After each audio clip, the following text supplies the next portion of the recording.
There's a number you've been chasing. Maybe you hit it last month. Maybe you're close. Maybe you passed it years ago and never stopped to notice. $100,000 in savings. It was supposed to be the moment everything changed. The moment you could finally exhale. The moment money stopped being a constant, low-grade anxiety humming in the background of your life. But you hit the number and nothing happened. You checked your account, saw 6 figures, maybe felt a brief spark of pride. And then by Tuesday, you were back to worrying about whether you could afford to replace the water heater. You're sitting on 100 grand and you still hesitate before buying the nicer cut of steak.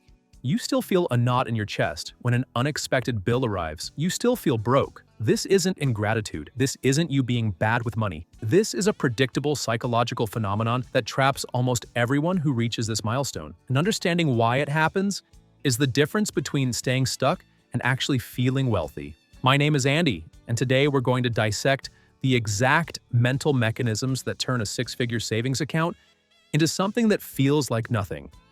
We're going to talk about hedonic adaptation, the endowment effect, relative wealth perception, and the invisible goalpost that keeps moving no matter how fast you run. By the end of this, you'll understand why your brain refuses to let you feel rich, and more importantly, what you can do to break the spell. Let's start with the most brutal truth about human psychology. Your brain doesn't care about absolute numbers. It cares about change.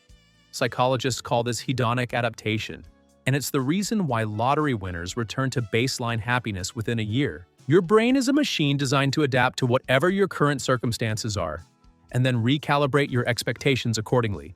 When you had $10,000 saved, $100,000 felt impossible. It felt like winning.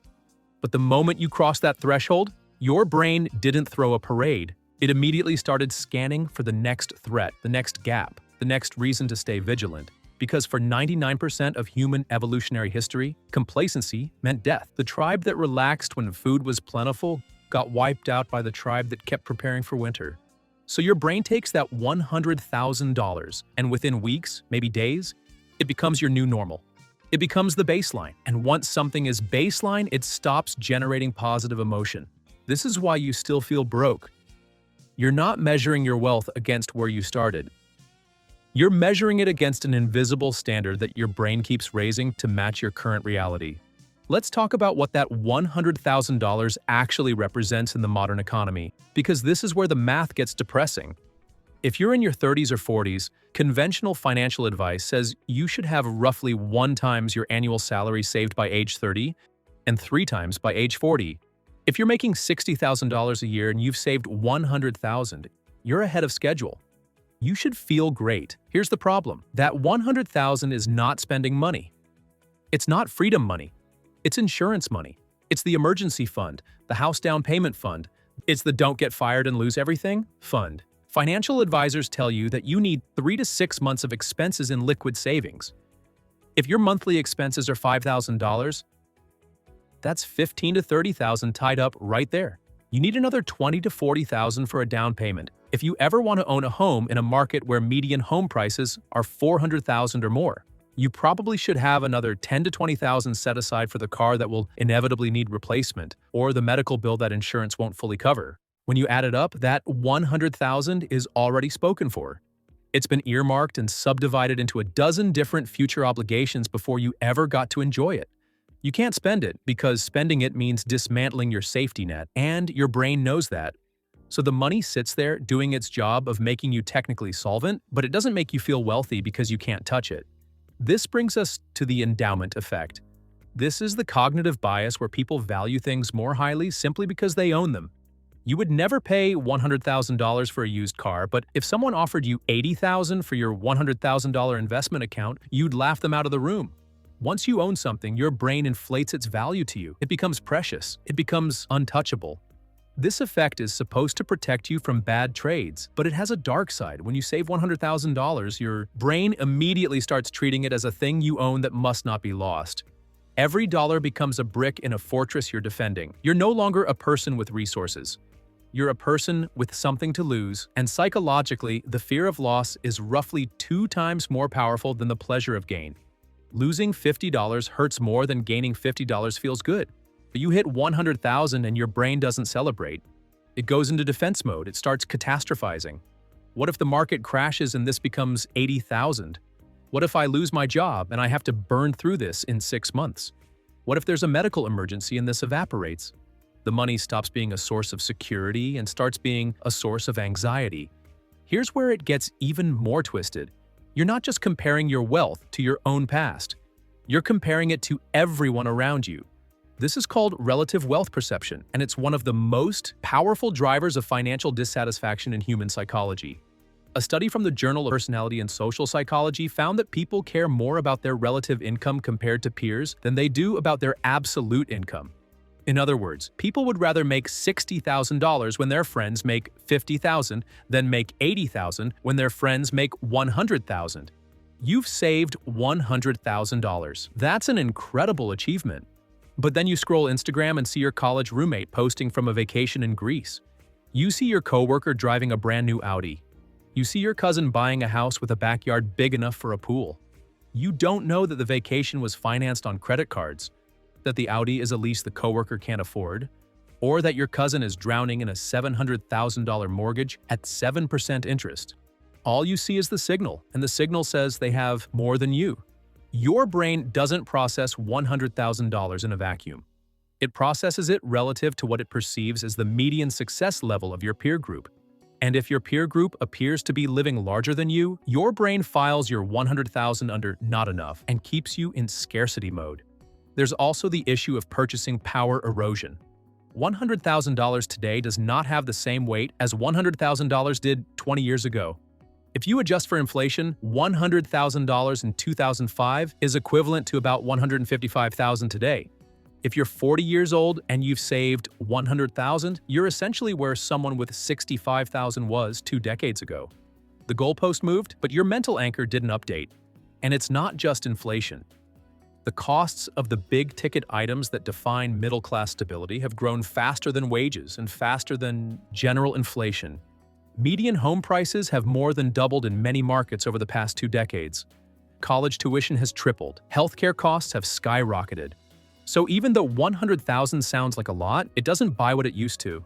Your brain senses this gap between the symbolic weight of the number and its actual purchasing power, and that dissonance generates unease. Let me introduce you to a concept called the arrival fallacy. This is the cognitive trap where you believe that achieving a specific milestone will bring lasting happiness. But when you arrive, the satisfaction evaporates almost immediately. You told yourself that once you hit 100,000, you'd feel secure. But the moment you got there, your brain set a new target. Now it's 200,000. Or it's 100,000 plus a paid-off car. Or it's 100,000 plus maxed-out retirement contributions. The goalpost is always moving because your brain is not designed to be satisfied. It's designed to keep you striving. This is an evolutionary feature, not a bug. Our ancestors who felt satisfied and stopped gathering resources during the good times died when winter came or when the drought hit. The ones who survived were the ones who never stopped feeling like they needed more. We are the descendants of the anxious, the strivers, the people who looked at a full granary and thought, this isn't enough. So your $100,000 becomes just another checkpoint on a race that has no finish line. You thought it was the destination, but it was just mile marker 12 on an infinite road. Now let's talk about the invisible tax of lifestyle inflation. As you earned your way to that $100,000, your income probably went up. Maybe you started at $40,000 a year and you're now making $75,000. Your brain didn't keep your lifestyle pinned to the $40,000 level. It upgraded gradually. You moved to a nicer apartment, you bought a newer car, you started eating out more, you subscribed to more services. Each upgrade felt small in isolation, but cumulatively, they ate the surplus. This is Parkinson's law applied to personal finance. Expenses expand to meet income. You're making more, so you're saving more, but you're also spending more. The gap between your income and your expenses stayed roughly the same. You built the savings account, but you didn't build margin. Without margin, the savings don't translate into felt wealth. They just translate into, I'm keeping up. The people who feel wealthy at 100,000 saved are the people who kept their expenses flat as their income grew. They're making $75,000 but living like they make $45,000. That $30,000 gap per year becomes pure margin. It becomes optionality. It becomes the fuel for compounding. But most people don't do this because lifestyle inflation is invisible and socially reinforced. Your peer group upgrades, so you upgrade. The standard of normal rises, and you rise with it, never realizing that you've traded wealth accumulation for status signaling. Here's a number that should terrify you. According to the Federal Reserve's Survey of Consumer Finances, the median net worth for a household headed by someone aged 35 to 44 is about $92,000. If you've saved $100,000 in cash alone, you're already above median. You're doing better than half the country in your age bracket. But you don't feel like you're winning because you're not comparing yourself to the median American. You're comparing yourself to the top 20%, the people on social media, the people in your office who seem to have it all together. This is the comparison trap, and it's vicious. You're running a race against people who are either ahead of you in earnings, ahead of you in inheritance, or ahead of you in fake-it-till-you-make-it debt. You can't win a race against an imaginary competitor, but your brain doesn't know the competitor's imaginary. It just knows you're not in first place, so it keeps you in hustle mode. Let's address the retirement anxiety component because this is a huge driver of the broke feeling. Financial planners will tell you that to retire comfortably, you need to have saved roughly 10 to 12 times your annual salary by the time you stop working. If you're making $60,000 a year, that means you need $600,000 to $720,000 saved by age 65 to maintain your current lifestyle. If you're 35 and you've saved $100,000, simple math says you're on track. Compound that at 7% annually for 30 years, and you're looking at over $760,000 without adding another dollar. But your brain doesn't do compound interest math intuitively. It does a linear projection. It looks at the $100,000 and thinks, I need $700,000. I'm 1/7 of the way there. That's nothing. It discounts the power of compounding, and it amplifies the perceived distance to the goal. So even though the math says you're fine, the emotional math says you're screwed. There's also the issue of liquidity versus net worth. You might have $100,000 saved, but if $80,000 of it is in a retirement account, you can't access it without penalties. Psychologically, money you can't touch doesn't feel real. It's theoretical wealth. It's a number on a screen that you're not allowed to use. So even though your net worth says $100,000, your felt wealth is based on the $20,000 in your checking and savings accounts. And $20,000, while solid, doesn't feel like financial freedom. It feels like a few months of breathing room. This is why high earners often feel broke despite large retirement balances. They've optimized for future security at the expense of present liquidity. They can't enjoy the wealth they've built because it's locked away behind tax penalties and withdrawal restrictions. They're rich on paper and cash poor in practice. Let me tell you what's not talked about enough: the psychological burden of being the responsible one. If you've saved $100,000, you're probably the person in your social circle who has their act together. You're the one who doesn't blow money on stupid things. You're the one who saves, who plans, who sacrifices present pleasure for future security. And that role is exhausting. You watch your friends take spontaneous trips, buy new gadgets, lease cars they can't afford, and you feel like the boring one. You feel like you're missing out on life because you're being financially prudent. And the kicker is that your friends seem just as happy as you, maybe happier, because they're not carrying the mental load of financial planning. They're living for today while you're optimizing for a future that might never come. This creates resentment. You resent the system for making you choose between enjoying life and securing your future. You resent your friends for not having to make that choice, even though you know intellectually that they're just delaying their reckoning. And that resentment poisons the satisfaction you should feel from hitting $100,000. So how do you fix this? How do you make $100,000 feel like $100,000?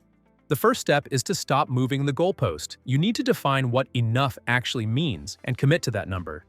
Not as a vague aspiration, but as a hard threshold. If you decide that $150,000 in liquid savings is your enough number, then when you hit $150,000, you stop. You declare victory. You shift from accumulation mode to maintenance mode. You give yourself permission to spend the surplus on life instead of piling it into the fortress. This is terrifying for most people because it requires trusting that the plan will work. It requires letting go of the anxiety that's been your fuel. But without a finish line, you will run forever and feel broke forever, no matter how much you save. The second step is to practice gratitude resets. Once a month, look at your account balance and force yourself to remember what it felt like when you had $1,000 saved. Remember the panic of living paycheck to paycheck. Your brain has adapted to $100,000 as the baseline. So you need to manually remind it that $100,000 is not normal. It's exceptional. The median American has less than $5,000 in savings. You're holding 20 times that. That's not nothing.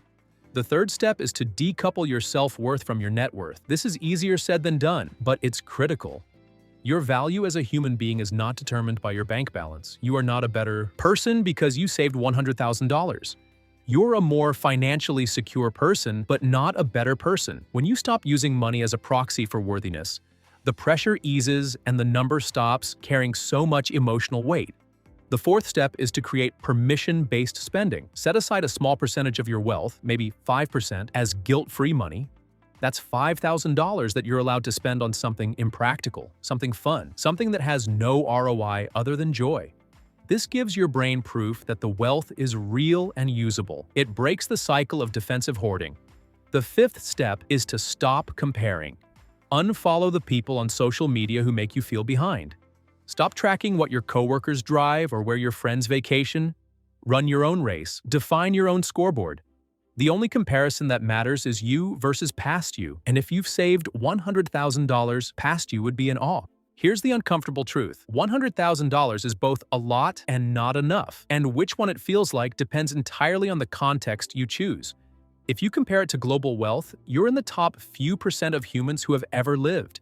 If you compare it to the cost of a median home in San Francisco, it's a rounding error. Your brain will choose the context that keeps you stressed unless you intervene and force it to choose the context that acknowledges your progress. The reason 100,000 saved feels broke is because your brain is not designed to feel wealthy. It's designed to feel threatened. It's designed to see scarcity even in abundance. It's designed to move the goalpost. And the financial system, the consumer economy, and social media all exploit this wiring to keep you running faster. But you can step off the treadmill. You can choose to define enough. You can choose to feel the weight of what you've built instead of the distance to some imaginary finish line. You can choose to be proud of 100,000 instead of ashamed that it's not 200,000. If this kind of calm money math is what you've been missing, this channel is built for you. Subscribe and I'll help you build quiet financial strength week by week.